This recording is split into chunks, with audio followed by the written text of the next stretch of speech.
They said he was rolling, phone was popping, meeting Tom to carry often. He didn't know the young G scoping, plotting, dropping. When they got him, he was bopping with a hot ting.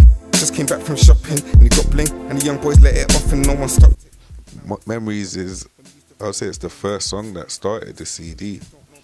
It was the first song that was done, and it sort of gave me the direction where I wanted to go with my music. It's featured with a guy called Marley.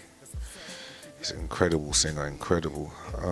He's got a very old school sound to him. Like when you hear it, you'd think it's a lady on the track. A lot of people have said that to me, but his voice is it's like Prince or something like that. My whole focus on that song was to show a story of change and to make other people relate to our story of our lives and what other people are going through. Is basically every young black male's life growing up in South London, West London, East London, North London. So that's what Memories is. It's more of like our lives put in a whole, scenarios that you and your friends have been through. Whether you're on the streets or not, you might have a friend that has died from knife crime or gun crime, and you can relate to it. So that's what it basically is about. Games, bitch, you know the game switch. Stingy pretty nigga got the game slick. We can hear Island with the plain trick. Them Instagram pics gon' make it go sick. All I really want. All She Wants is musically my favourite track on the CD. It's got a lot of harmonies in it. Sometimes you don't hear it first. I reckon after your third time of listening to that song, you'll actually hear what I'm talking about, and the wordplay is all over your head. It's like, I think I'm talking from a male perspective, but I do tap into female perspectives on it. But all of us want is someone that's there, someone that doesn't really want anybody else, someone that doesn't look at nobody else in the way that they look at them. Someone doesn't treat anybody else the way they treat them. Like Chigga said, you do treat the one that you love with the same respect as you treat the one that you get me. Everyone wants someone that is different with them to everyone else, and that's where I'm tapping into on this song basically. Climb above you all, got my word and my balls. Praise the Lord, niggas wanna fuck around. You don't want no beef. Let me be Chief Keef. Yeah, there's a lot of controversy in Hellraiser. I didn't intend to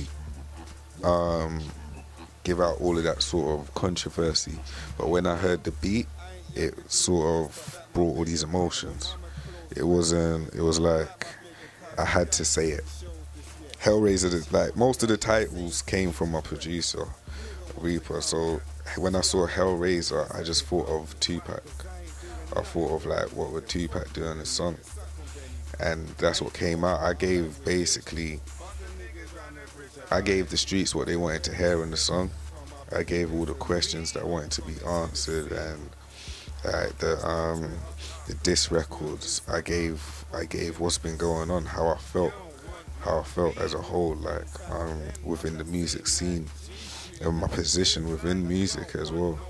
So that's what I tried to achieve. Like people will hear the song and say, "Oh, he's just dissing this guy, and he's just whatever," or he doesn't know what he's confused, but it's emotions.